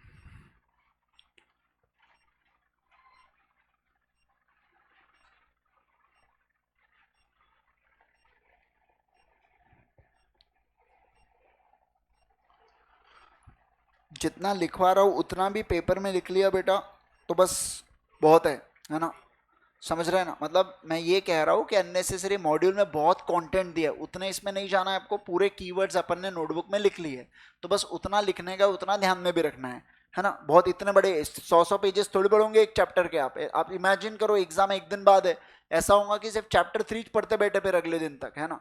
पहले 100 पेजेस में लॉ की मॉड्यूल समाप्त हो जाती थी, याद आ रहा है क्या आपको। फाउंडेशन में बहुत हो गया 200-300 अगर आपने कवर भी किए होंगे तो। अभी यहाँ पे 300 में तो आधा आधा क्या 2 चैप्टर्स भी कवर नहीं हो रहे अपने, है ना। 3 चैप्टर्स 1 2 3 मिलाएंगे तो लगभग 170 पेज जा रहे हैं, 170 से भी ऊपर जा रहे हैं। तो इतना कंटेंट आप याद नहीं रख सकते कितनी भी कोशिश कर लो, और इसमें आपकी गलती नहीं है, किसी को भी ध्यान में नहीं रहेगा। तो आपको केवल कंसेप्ट की अंडरस्टैंडिंग रखना है और इंपॉर्टेंट पॉइंट्स को ध्यान रखना है उसके अंदर। जैसे मटेरियलिटी में वो सिग्निफिकेंट अमाउंट, जो इन्फ्लुएंस, वो इन्फ्लुएंस सब बहुत ज्यादा जरूरी है। समझ रहे हैं बात को। आप इन्फ्लुएंस की जगह ये नहीं बोल सकते मैं अफेक्ट शब्द डाल देता हूं, इट अफेक्ट्स द यूजर्स करके। अफेक्ट नहीं करता है, इन्फ्लुएंस करता है, दोनों में डिफरेंस है, समझ रहे। तो वो कीवर्ड्स आना बहुत ज्यादा जरूरी है, उससे ऑटोमेटिकली आपके मार्क्स अच्छे आ जाएंगे, उसमें आपको लोड नहीं लेना है। बस आपको कंटिन्यूअसली वो वर्ड्स का थोड़ा आदत जाने में, अब तो वैसे आदत बन जाती है क्योंकि अब काफी समय भी हो गया अपने को, तो अपने को समझ में आते रहते हैं कौन से शब्द क्या चल रहे हैं, मटेरियल मिसस्टेटमेंट क्या है। तो वैसे शब्द यहाँ पे आना चाहिए आपके पेपर में भी, है ना। तो इस चीज का ध्यान रखिएगा। चलो आ जाओ यहाँ पे ध्यान दो। Materiality in planning and performing audit, ये किसकी रिस्पॉन्सिबिलिटी है, सभी लोग बोलो। ऑडिटर्स की रिस्पॉन्सिबिलिटी। किसकी रिस्पॉन्सिबिलिटी बोलेंगे, ऑडिटर्स। मतलब प्लानिंग में और परफॉर्मिंग ऑफ ऑडिट में, समझना प्लानिंग और परफॉर्मिंग में दोनों में किसकी जिम्मेवारी होने वाली है, ऑडिटर की रिस्पॉन्सिबिलिटी रहने वाली है। देखिए the concept of materiality is applied by the auditor in both planning and performing audit. क्योंकि देखो जब मैं प्लान में मटेरियलिटी का अमाउंट इंक्लूड करूंगा तब जाके ही परफॉर्मेंस ऑफ ऑडिट में मेरे को उसका बेनिफिट मिलने वाला है। अगर मान लो प्लानिंग के अंदर मैंने अपने एंगेजमेंट टीम वालों को बताया ही नहीं कि क्या मटेरियलिटी है, उनके लिए क्या है, कोई भी गलती मटेरियल हो सकती है। फिर समझ रहे हैं बात को, कोई भी गलतियों को लेकर रुकावटें आ सकती है मेरे ऑर्गेनाइजेशन या मेरे ऑडिट के अंदर। देखो गलतियों के कारण देखो गलती आपको आइडेंटिफाई करना अलग पार्ट है, लेकिन गलतियों जब मिल रही है तो उसके कारण ऑडिट रुक जाना ये एक अलग बात है। समझ रहे अपने को, क्योंकि अपने ऊपर प्रेशर होता है टाइम पे ऑडिट कंप्लीट करने का भी, टाइमलीनेस ऑफ ऑडिट अपन ने पढ़ा है एक पॉइंट में। तो ऐसे केस में इनका कहना है कि आप प्लानिंग में भी इंक्लूड करो मटेरियलिटी को, ताकि जो परफॉर्मेंस ऑफ ऑडिट हो तो ऑटोमेटिकली क्या आ जाए, आपका मटेरियलिटी वाला पॉइंट क्या हो जाए, सारे एंगेजमेंट टीम उसको प्रॉपरली परफॉर्म करे। समझ रहे आप सारे लोग बात को, बोलिए जल्दी से। आइए देखो in evaluating the effect of identified misstatements on audit and of uncorrected misstatement if any on financial statement and forming opinion in the auditor's report। Simple सी बात है, प्लानिंग में इंक्लूड करोगे तो परफॉर्मेंस करते वक्त आपको ऑटोमेटिकली समझ में आ जाता है कि मटेरियल मिसस्टेटमेंट है या नहीं है। अगर है तो आपका ओपिनियन बदल रहा है, और नहीं है तो आपका ओपिनियन नहीं बदलने वाला है। तो इससे ट्रांजैक्शन या इससे चीजें स्मूथ हो जाती है। ऐसे 320 deals with the auditor responsibility to apply the concept of materiality in planning and performing an audit of financial statement। ठीक है, 320 कहता है ऑडिटर के ऊपर जिम्मेवारी डाल के रखा है कि मटेरियलिटी ऑडिटर जिम्मेवार, मतलब मटेरियलिटी जो है वो ऑडिटर ढूंढेगा। वैसे भी मैं आपको एक बात बताऊं, ये जो ऑडिटर है, आप मुझे एक बात बताइए, क्या मैं ऐसा कह सकता हूं कि मटेरियलिटी का अमाउंट ढूंढना ये प्रोफेशनल जजमेंट के अंदर आता है ऑडिटर के, क्योंकि अगर एक ऑडिटर रिलायंस को ऑडिट कर रहा है तो उसकी मटेरियलिटी लेवल अलग है, वो टाटा का कर रहा है तो मटेरियलिटी अलग है, कोई दूसरे कंपनी का कर रहा है तो मटेरियलिटी अलग अलग होने वाली है। अब कौन से कंपनी के लिए कितनी मटेरियलिटी होना, ये क्या है बेटा, ये ऑडिटर का चॉइस है, और जो ऑडिटर का चॉइस है उसे क्या कहते हैं, ऑडिटर्स जजमेंट। क्या बोला जाता है, ऑडिटर प्रोफेशनल जजमेंट। आइए देखो फाइनेंशियल, एक मिनट, हाँ, financial reporting frameworks often discuss the concept of materiality in context of preparation and presentation of FS. Although financial statement frameworks may discuss materiality in different terms, they generally explain that. क्या explain करते हैं, FRF क्या explain करते हैं, आइए समझते हैं materiality को। मतलब जैसे कि कंपनी लॉ ने कुछ ना कुछ डिफाइन किया होगा मटेरियलिटी को, जैसे रिस्पेक्टिव लॉज ने मटेरियलिटी को डिस्क्राइब किया है, तो उसके बारे में पढ़ रहे हैं। सबसे पहला देखो, misstatement including omission are considered material if they individually or in aggregate could reasonably be expected to influence the economic decision of user taken on the basis of FS। क्या कुछ नया पढ़ा हुआ लग रहा है क्या, कि वो डेफिनेशन की पार्ट उठा के दे दिया है, डेफिनेशन का हिस्सा है एज इट इज। देखो ये जो मैटर है एज इट इज मैटर अपन ने ये यहाँ पे पढ़ा हुआ था, बराबर है ना। चलिए आइए नेक्स्ट चीज के ऊपर दूसरा, judgment about materiality are made in the light of surrounding circumstances. मैंने आपको बताया था क्या, कि रिलायंस के लिए मटेरियलिटी अलग है, और मान लीजिए कोई ए लिमिटेड है, वो ए लिमिटेड के लिए मटेरियलिटी अलग है, क्योंकि दोनों के जो सराउंडिंग सर्कमस्टांसेस है, क्या ये सराउंडिंग सर्कमस्टांसेस अलग अलग है क्या, हाँ अलग अलग है, तो दोनों का मटेरियलिटी भी क्या होगा, अलग अलग रहने वाला है। बराबर है, इतना समझ रहे इतना सारे लोग। आइए फिर देखो, and are affected by the size and the nature of misstatement और द कॉम्बिनेशन ऑफ बोथ। तीसरा, judgment about the matters are material to the users of financial statement based on the consideration of common financial information needs of users as a group.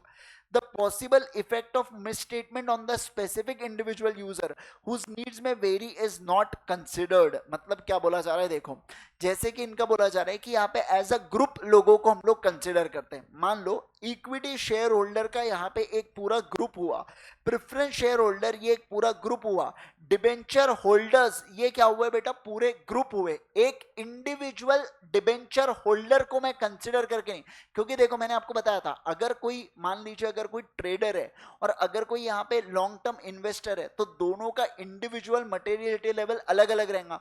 तो हम क्या कहेंगे, हम ये बोलेंगे कि मटेरियलिटी को मुझे जो देखना है ना, वो एज अ ग्रुप के इसमें देखना है कि इक्विटी शेयर होल्डर पे इसका इंपैक्ट आने वाला है क्या।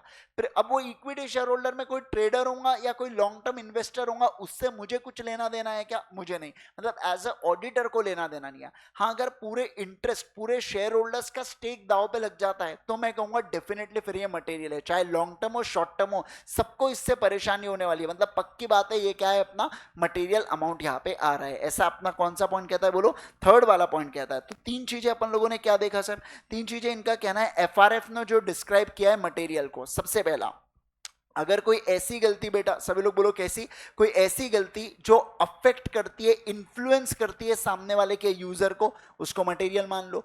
दूसरा क्या बोला जा रहा है बताइए, जजमेंट जो भी मटेरियलिटी का, ये मटेरियलिटी अमाउंट को डिसाइड करना मतलब जजमेंट होता है ऑडिटर का, उसे प्रोफेशनल जजमेंट बोला जाता है। ये जो प्रोफेशनल जजमेंट है ये सराउंडिंग सर्कमस्टांसेस के कारण चेंज होते हैं, बराबर है। और तीसरा वाला पोर्शन क्या बोला, तीसरा वाला पोर्शन यहाँ पे इनका कह रहा है कि जो भी जजमेंट है वो एज अ यूजर के तौर पर देखा जाता है। जैसे इक्विटी शेयर होल्डर यूजर है, गवर्नमेंट यूजर है, इन्वेस्टर यूजर है, तो एज अ ग्रुप में देखा जाता है। कभी भी इंडिविजुअल लेवल के पर्सन के हिसाब से मटेरियलिटी को हम लोग नहीं देखते। क्या आप इतना समझे क्या, सारे के सारे लोग बोलो मुझे जल्दी से। देखो क्या होता है मैं आपको बताता हूं, बहुत सी बार है ना लोग ऐसा भी करते हैं कि मान लीजिए मैंने किसी वैल्यू के ऊपर शेयर खरीदा 1000 रुपए के ऊपर, तो मेरे को ऐसा लगता है कि मैं ज्यादा से ज्यादा 5 रुपए का नुकसान इसके ऊपर सह सकता हूं, तो मैं क्या करता हूं, वहां पे स्टॉप लॉस लगा देता हूं, वहां पे 995 के तक अगर शेयर आए तो बिक जाना चाहिए मेरा, समझ रहे हैं? लेकिन किसी को ऐसा लगता है कि नहीं नहीं, मैं तो 20 रुपए प्रति शेयर के ऊपर नुकसान खा सकता हूं, या 50 तक हुआ तो भी कोई दिक्कत की बात नहीं है। लेकिन हो सकता है ना शेयर अगर देखो कभी कभार क्या होता है, एक ही दिन के अंदर शेयर की मूवमेंट बहुत फ्लक्चुएट होती है। मान लो 1000 का शेयर था, वो 990 पे आएगा, उसके बाद वो 150 पे भी चले जाता है, कुछ भी खेल हो सकता है। तो ऐसे केस में लेकिन अगर वो आप सोच के देखिए ना, पहले वो नीचे गया तो 995 पे ट्रिगर होकर आपके शेयर्स बिक जाएंगे, बराबर है ना। लेकिन फिर अगर उसी दिन में वो 1050 भी तो गया है, तो ऐसे केस में हो नहीं सकता है क्या कि आपका पोटेंशियल जो फायदा हो सकता था अब वो नहीं हुआ, क्योंकि आपने स्टॉप लॉस लगाया था वहां पे। तो लोग क्या करते हैं, रिस्क का पोटेंशियल बढ़ा देते हैं। तो मेरे लिए मटेरियल कब होगा, जब वो 50 रुपए से भी नीचे जा रहा है, मतलब कुछ तो गड़बड़ है, अब वो इतना रिवाइव नहीं कर सकता, तो इसलिए मैं 50 रुपए का ज्यादा से ज्यादा नुकसान खाऊंगा। या किसी का होता है कि ठीक है यार, नहीं यार छोटे से इसमें बाहर निकल जाना है, और कहीं नीचे गिर गया तो मुश्किल हो सकता है अपने लिए। तो अपने अपने हिसाब से लोग मटेरियल अमाउंट को सेट करते हैं, ऐसा ये लोग कह रहे हैं, ऐसा तीसरे पॉइंट में बोला जा रहा है। सारे लोग समझ रहे हैं क्या? बोलो मुझे जल्दी से, समझ रहे हैं आप बात को? कोई शेयर्स में करता है यहाँ पे, मतलब ऐसा किसी स्कैम 1992 के बाद तो आया होगा ना कुछ ऐसा चस्का शेयर्स वगैरह करने का? नहीं है कोई ऐसे स्कैम 1992 के बाद जो ट्रेडर्स आए हो वो? नहीं है, अच्छी बात है, आओ मत करो। नहीं मैं भी नहीं करता हूँ, मैं लॉन्ग टर्म इन्वेस्टिंग करता हूँ, आओ। अरे इतना ध्यान नहीं दे सकते रे, वो बहुत छोटे छोटे चीजों पे ट्रैक रखना पड़ता है कंपनीज के, इतना नहीं हो सकता अपने से। और अब देखो क्या बोला जा रहा है, such a discussion if present if applicable FRF provides a framework of reference of to the auditor in determining materiality for the audit. If applicable FRF does not include a discussion of concept of materiality characteristics referred to above point, auditor should frame the reference. मतलब देखो क्या बोला, अगर FRF में materiality की बातें हुई है तो बहुत अच्छी बात है, अब कंप्लाई करो। अगर एफआरएफ के अंदर मटेरियलिटी की बातें नहीं हुई है, कोई बात नहीं, हमने जो ऊपर 3 पॉइंट्स दिए ना उसको आपने फॉलो कर लेना है, बराबर है क्या? मतलब मटेरियलिटी इररिस्पेक्टिव ऑफ ऑडिट, चाहे आपके एफआरएफ में हो या नहीं हो, कोई फर्क पड़ रहा है क्या? नहीं। क्या ऑडिटर ने मटेरियलिटी को लगाना है क्या? हाँ, समझना सबसे ज्यादा इंपॉर्टेंट कुछ है ऑडिटर के लिए, तो वो मटेरियलिटी को अप्लाई करना ऑडिट के अंदर। समझ गए क्या? बोलो सारे लोग, समझ में आ रहा है आपको कंसेप्ट? आइए देखो, in planning the audit, auditor makes a judgment about size of misstatement that will be considered material। मुझे डिटरमाइन करना है कि मेरे लिए मटेरियल अमाउंट कितना है, किसके लिए? ऑडिटर के लिए। किसी मतलब कोई ऑडिट में 1 लाख रुपए की साइज भी मटेरियल हो सकता है, और किसी ऑडिटर में किसी ऑडिट में 1 करोड़ का ये भी क्या होता है, मटेरियल होता है। जैसे देखो बैंक्स के केस में मैं बताता हूं, यूजुअली अगर 30 करोड़ होता है, मान लीजिए 30 करोड़ के एडवांसेस होते हैं ना, तो ऐसा बोला जाता है कि 1% उसका ले लेना, मतलब 3 लाख रुपए तक आप उसको है ना मटेरियल अमाउंट कंसिडर करना। कि 3 लाख के ऊपर अगर कोई चीज, 3 लाख के ऊपर अगर आपको गलतियां मिल रही है ऑर्गेनाइजेशन के अंदर, मतलब कहीं ना कहीं इनके फाइनेंशियल स्टेटमेंट्स में काफी ज्यादा गड़बड़ी है, आप उसके बारे में रिपोर्ट करो। लेकिन 3 लाख से नीचे की कम की गड़बड़ी है तो आप अनमॉडिफाइड दे देना, उतना तो नॉर्मल है यार। 1% के नीचे का फ्लक्चुएशन हो रहा है तो बहुत नॉर्मल है वो चीज, 100% एक्यूरेसी कहीं पे नहीं आ सकती है, ऐसा एफआरएफ ने कह के रखा है, मतलब ऐसा कंपनीज एक्ट कहता है, ठीक है। चलो ओके, अब देखो यहाँ पे क्या, These judgment provide the basis for determining NTE of RAP। मुझे एक बात बताइए सर, अगर ऑर्गेनाइजेशन के अंदर मिस स्टेटमेंट, सुनो ना बात को, ऑर्गेनाइजेशन के अंदर जो मिस स्टेटमेंट है ना, अगर आपको नजर आते हैं मिस स्टेटमेंट है मटेरियल, क्या बोला मैंने? ऑर्गेनाइजेशन के अंदर मिस स्टेटमेंट का मतलब क्या होता है? गलती। गलती दो चीजों के कारण हो सकती है, फ्रॉड या एरर, कोई फर्क नहीं पड़ रहा उससे अपने को भी। लेकिन अगर गलती मानी जाती है मटेरियल, मुझे एक बात बताइए, आपका जो रिस्क असेसमेंट प्रोसीजर है, मतलब आप जो ऑडिट प्रोसीजर को परफॉर्म करोगे रिस्क को ढूंढने के लिए, ये आप ज्यादा करोगे या कम करोगे? सोच के जवाब देना। अगर ऑर्गेनाइजेशन में है मटेरियल गलतियां, तो आप रैप को बढ़ाओगे कि आप रैप को घटाओगे? क्योंकि अपने को चाहिए कंक्लूजन ड्रॉ करना है, कंक्लूजन के लिए चाहिए एविडेंस। अब एविडेंस बढ़ाना है कि घटाना है? बढ़ाना है, तब जाके कॉन्फिडेंस आएगा। ऑलरेडी मटेरियल गलतियां दिख रही है तो अपन लोग कहेंगे रैप को क्या करो, बढ़ाओ करके, बराबर है। अब देखो अब देखो डिटरमाइनिंग द एनटीई ऑफ रैप, तो सिंपल सी बात है, किसी भी ऑर्गेनाइजेशन के अंदर साइज ऑफ मटेरियलिटी को देखना या मिस स्टेटमेंट को देखना होता है जरूरी। क्यों होता है वो जरूरी, आप ये बताइए। पहला वाला पॉइंट देखा, क्योंकि अपने को एनटीई डिसाइड करना है। किसका एनटीई डिसाइड करना है बेटा? रैप का। कि कितने एक्सटेंट तक करना है, कितने हद तक करना है और कितने समय तक करना है, ये जानना है, बहुत ज्यादा जरूरी। ठीक है, दूसरा देखो, identifying and assessing of RMM. देखो, सिर्फ आपको मटेरियल मिसस्टेटमेंट मिला के कुछ नहीं होने वाला है, आपको उसको ये भी देखना है कि उसका इंपैक्ट कितना हो रहा है मेरे एफएस के ऊपर। मुझे एक बात बताओ, आपको कोई गलती मिली और उस गलती का वो कंपनसेटिंग एरर, नाम से आपने ऐसे सुने हैं क्या गलतियां? अब कंपनसेटिंग एरर आपको मिले मतलब उसका फाइनेंशियल स्टेटमेंट पे कोई भी इंपैक्ट नहीं है, तो ऐसे इसमें क्या मैं मटेरियल बोलूंगा? क्या उसको नहीं बोलूंगा। मैडम मेरे एफएस पे भी तो इंपैक्ट करे, कुछ मेरे डिसीजन को चेंज करे ना, मेरा डिसीजन ही चेंज नहीं हो सकता है, वो कंपनसेट हो जाती है चीजें, तो मेरी क्या गलती? तो ऐसे इसमें असेस करने में भी आपको मदद करता है कि उसका इंपैक्ट कितना है गलती का एफएस के ऊपर। और तीसरा देखो क्या, determining NTU of further audit procedure. Simple सी बात है सर, अगर मटेरियलिटी ज्यादा तो रैप ज्यादा, अब रैप ज्यादा तो फर्दर ऑडिट प्रोसीजर भी क्या होने वाला है बेटा?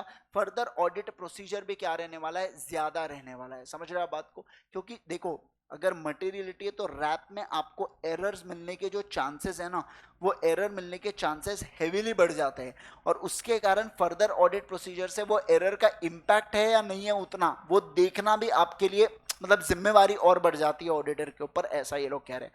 आइए फिर से आपको समझाता हूँ, सभी लोग ध्यान देना, स्क्रीन के ऊपर सुनो।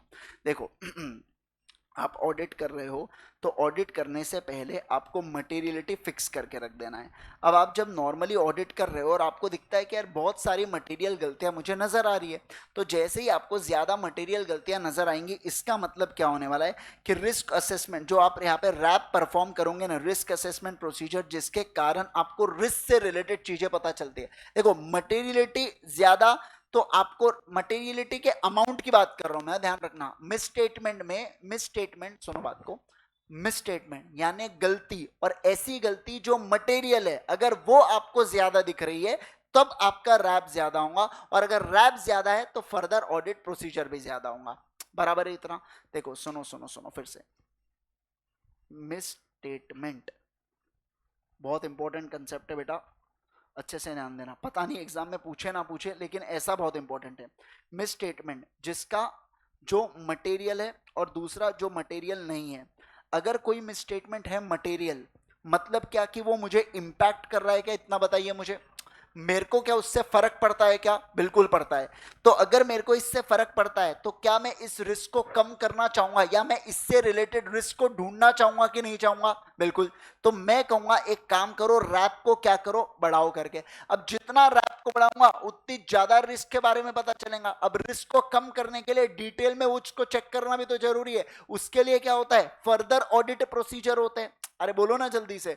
तो फर्दर ऑडिट प्रोसीजर भी बढ़ जाएंगे क्या? बिल्कुल बढ़ने वाले, बस यही कंसेप्ट अपना चल रहा था। ठीक है, अब देखो यहाँ पे, materiality determine when planning audit does not necessarily establish amount below which uncorrected misstatement individually और aggregate will always be evaluated immaterial. मतलब आपने मटेरियलिटी 3 लाख की रखी, उसके नीचे आपको 10,000 का ही एरर मिला due to non functioning of internal control.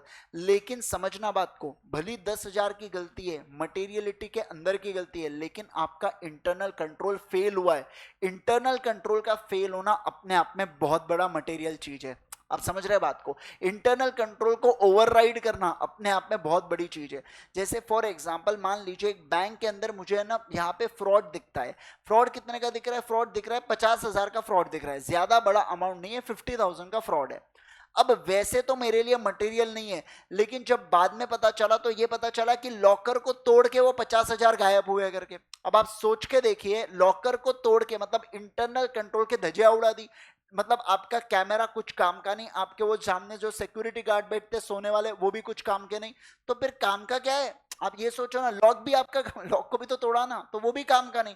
तो अगर इंटरनल कंट्रोल को ओवरराइड करके भली आज 50,000 गए, कर करोड़ रुपया भी जा सकता है, लॉकर को तोड़ के जा रहा है तो ऐसे इसमें क्या मेरे लिए वो मटेरियल है क्या? डेफिनेटली है। समझे? अमाउंट कम था बट मटेरियल था, ऐसा ये लोग कह रहे हैं। समझ रहे हैं क्या? कम ऑन बोलिए। अब देखो, The circumstances related to some misstatement may cause auditor to evaluate them as a material even if they are below materiality. जैसे मैंने अभी आपके साथ बात किया. Although it is not practicable to design audit procedure to detect misstatement that could be material solely because of the nature, the auditor considers not only the size but also the nature of uncorrected misstatement and a particular circumstances of occurrence when evaluating effect. मतलब इनका कहना है ये auditor के लिए बिल्कुल possible नहीं है कि एग्जैक्ट वो मटेरियलिटी के पैरामीटर्स को डिफाइन करे. अब वो तो सिचुएशन टू सिचुएशन के ऊपर डिपेंड करेगा कि एक मटेरियलिटी का फार रीचिंग इंपैक्ट है या नहीं है. मतलब यहां पे इनका कहना है सिचुएशन वाइज मटेरियलिटी आएंगी. क्या आएंगी बोलिए? सिचुएशन वाइज यहां पे आपको मटेरियलिटी देखने मिलेंगी. ठीक है. आओ अब देखो, ऑडिटर हैज टू अप्लाई. क्या अप्लाई करेंगे auditor? Professional judgment in determining materiality. मतलब ये ऑडिटर की चॉइस होने वाली है कि मटेरियलिटी कितनी होंगी ऑर्गेनाइजेशन के हिसाब से. Choosing appropriate benchmark and determining level of benchmark. अब देखो अप्रोप्रिएट बेंचमार्क या लेवल ऑफ बेंचमार्क का क्या मतलब होता है, सुनिए. मान लीजिए अगर बेंचमार्क यहां पे देके रखा है कि 1% का बेंचमार्क होना चाहिए, मतलब 1% ऑफ अमाउंट बेंचमार्क होना चाहिए आपका. ठीक है. अब आप खुद सोच के देखो 1% of turnover and 1% of net profit दोनों में कितना फर्क है. टर्नओवर अगर देखेंगे तो बहुत ज्यादा. टर्नओवर मान लीजिए मेरा 10 करोड़ का टर्नओवर है और नेट प्रॉफिट जो है ना मेरा 50 लाख का नेट प्रॉफिट है. समझ रहे हैं बात को जो मैं कह रहा हूं. तो इसका 1% ये कितना लो अमाउंट आएंगे. मतलब कोई भी गलती मटेरियल निकलते जाएंगे. आप समझ रहे हैं. और ये वाले केस में कोई भी मटेरियलिटी मतलब कोई भी गलती क्या मटेरियल इतने आसानी से निकलेंगी क्या? नहीं निकलेंगी. तो इनका कहना है ये प्योरली ऑडिटर का जजमेंट है कि कौन सा परसेंटेज अप्लाई करना और कौन से बेंचमार्क पे करना. बेंचमार्क क्या हुआ? नेट प्रॉफिट आपका बेंचमार्क हुआ. बेंचमार्क क्या हुआ? जैसे प्रॉफिट बिफोर टैक्स आपने सुना होगा, पीबीटी का कंसेप्ट. फिर प्रॉफिट आफ्टर टैक्स, ये भी क्या? पैट का कंसेप्ट. ये सारे चीजें आपके बेंचमार्क होते हैं और ये बेंचमार्क ऑडिटर अपने चॉइस से बना सकता है, ऐसा इनका कहना है. ठीक है. चलिए आइए अब देखो, materiality forms the basis for determination of audit scope and the levels of testing of transaction. While judging materiality, the significance of an item has to be viewed from the different perspective. मतलब अगर आपको materiality check करना है तो significance, जैसे मैंने आपको कहा था कि 10,000 दो अमाउंट बहुत ज्यादा इमटेरियल है लेकिन उसका सिग्निफिकेंस बढ़ जाता है अगर वो इंटरनल कंट्रोल को ओवरराइड करके आया है. तो सिग्निफिकेंस को चेक करना है तो आपको अलग अलग एंगल से देखना बहुत ज्यादा जरूरी है. ठीक है. आइए, मटेरियलिटी ऑफ एन आइटम में B judged by considering the impact on profit and loss or balance sheet or in total the category of expenditure or income to which it pertains on the comparison with corresponding figure of the previous year. इसको आप बनाते हो benchmark. ठीक है. आइए फिर उसके बाद if there is a statutory requirement of disclosure, it is to be considered material irrespective of the value of amount. कभी कभार क्या होता है ऑर्गेनाइजेशन के अंदर जो ऑडिटर है उसका बेंचमार्क ऊपर लेवल पे होता है और किसी स्टैट्यू जैसे कंपनीज एक्ट कुछ बेंचमार्क देके रखा है या कंपनीज एक्ट कुछ अमाउंट बताता है वो लोअर लेवल पे होता है. तो ये जो लोअर लेवल है, मुझे एक बात बताइए, ऑडिटर का कोई भी एक्ट क्या ऑडिटर का कोई भी तरीका क्या मेन एक्ट को ओवरराइड कर सकते हैं क्या अपन? आपने याद है आपने एक सेक्शन 10 या 9 पढ़ाऊंगा, एमओए एओ या कोई भी एग्रीमेंट या रेजोल्यूशन ओवरराइड नहीं कर सकते एक्ट को, ऐसा पढ़ा था आपने.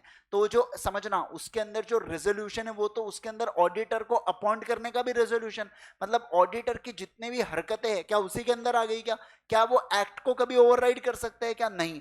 मतलब एक्ट ने बेंचमार्क कह दिया सो कह दिया, कितना भी छोटा अमाउंट हो कोई फर्क नहीं पड़ता, वो बेंचमार्क आपको बनाना है मटेरियलिटी के लिए. समझ रहे हैं आप बात को? आइए जैसे देखो, as per the division 1 of schedule 3 of companies act, any item of the income or expenditure which exceeds 1% of revenue from operation or 1 lakh, whichever is higher needs to be disclosed separately. मतलब कोई expenditure है जो total expenditure के 1% से ज्यादा है ना, और या 1 लाख विच है, मतलब वो अमाउंट या 1 लाख विचेवर इज हायर, तो वो आपके लिए मटेरियल है, ऐसा इन्होंने कह दिया. तो आपको मानना ही है. फिर वो मटेरियलिटी के अमाउंट को ब्रीच करे नहीं करे कोई फर्क नहीं पड़ता, उस अमाउंट के ऊपर कोई भी गलती है तो वो क्या मानी जाएंगी बोलिए? मटेरियलिटी मानी जाएंगी. बराबर है. आइए अब देखो उसके बाद, अच्छा चलो ठीक है अब लिखना चालू करो, इसको फिनिश करवा देता हूं मैं आपको, जल्दी से लिखेंगे बिल्कुल.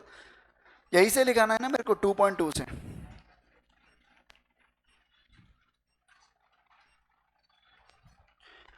Materiality in planning and performing auditor's responsibility. Materiality in planning and performing auditor's responsibility. Auditor's responsibility.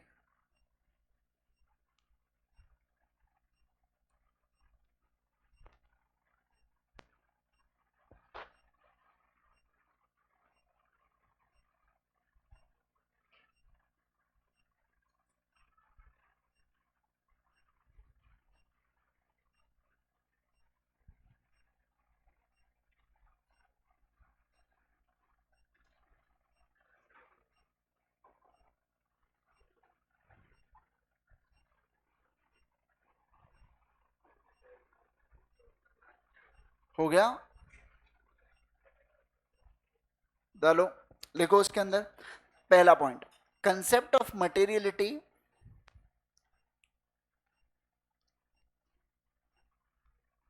concept of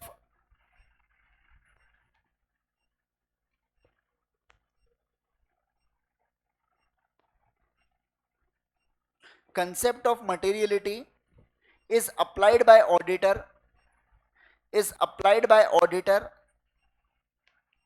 in both planning and performing audit, in both planning and performing audit,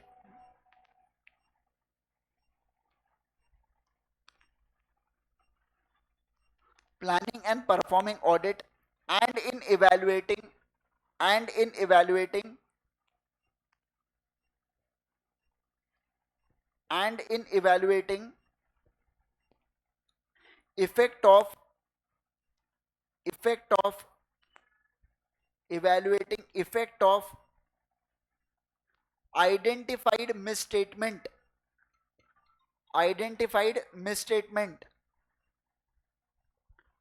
identified misstatement on audit, on audit, and of uncorrected misstatement, and of uncorrected misstatement on FS, on FS, on FS,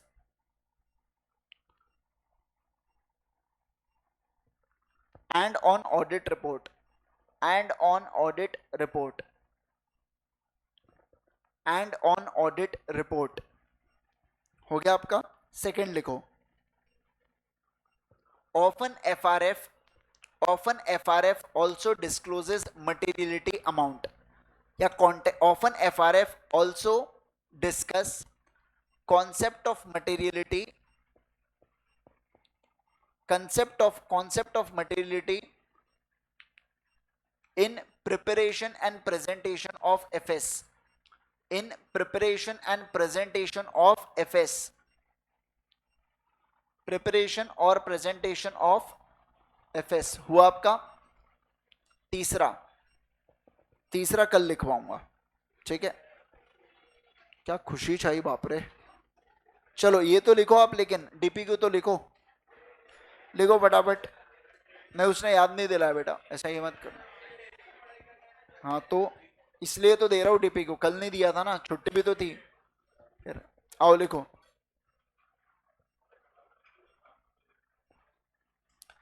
वैसे types of risk पूरा देख लिए थे ना अपन ने। अच्छा, तो ये पूरे सैम्पलिंग नॉन सैम्पलिंग तक आपके हो गए थे सवाल, मतलब है ना? आइए अब लिखो, फिर उसके आगे का देना है आपको। Discuss, discuss, discuss whether, whether standard considers risk, whether standard considers risk,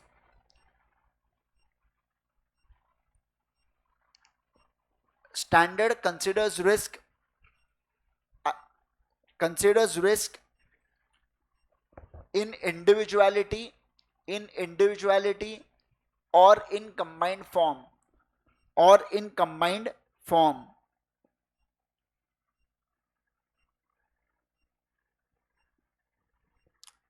and also state, and also state objective of, objective of auditor, objective of auditor as per SA 315, as per SA 315, full stop. फिर उसके बाद देखो continuation में,